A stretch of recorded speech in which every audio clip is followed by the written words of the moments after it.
स्वागत है आपका। आज के इस चर्चा में हम जानेंगे शिव कथा, साथ ही इससे जुड़े पर्यटन शिव व्रत कथा के बारे में भी चर्चा की जाएगी। अतः आपसे निवेदन है कि यह चर्चा अंत तक जरूर सुने। भगवान शिव शिव कथा। एक बार की बात है, एक शहर में एक साहूकार रहता था। उनके घर में पैसों की कोई कमी नहीं थी, लेकिन उनकी कोई संतान नहीं थी, जिससे वे बहुत दुखी रहते थे। पुत्र प्राप्ति के लिए वे प्रत्येक सोमवार का व्रत रखते थे और शिव मंदिर में जाकर पूरी श्रद्धा से भगवान शिव और पार्वती जी की पूजा करते थे।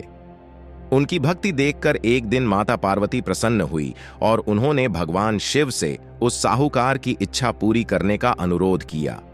पार्वती की इच्छा सुनकर भगवान शिव ने कहा कि हे पार्वती, इस दुनिया में हर प्राणी को उसके कर्मों का फल मिलता है और उसके भाग्य में जो कुछ भी है उसे भुगतना पड़ता है।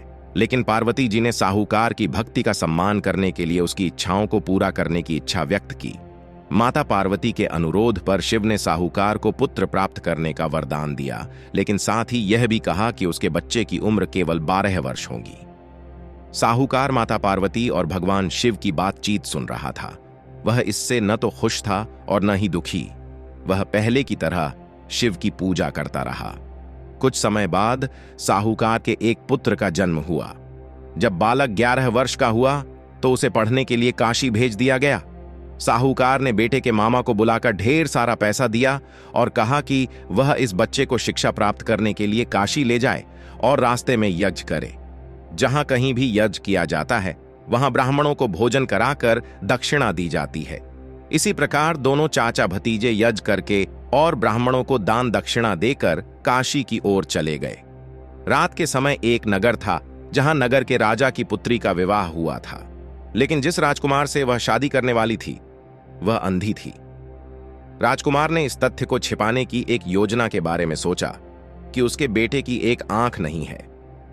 साहूकार के बेटे को देखकर उसके मन में एक विचार आया। उसने सोचा, क्यों न इस लड़के को दूल्हा बनाकर राजकुमारी से शादी करा दी जाए।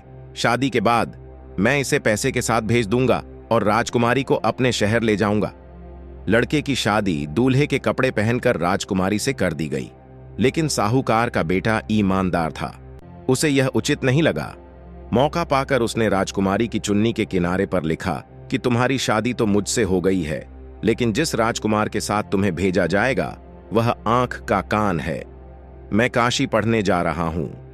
राजकुमारी ने जब चुन्नी पर लिखी बातें पढ़ीं तो उसने यह बात अपने माता पिता को बताई।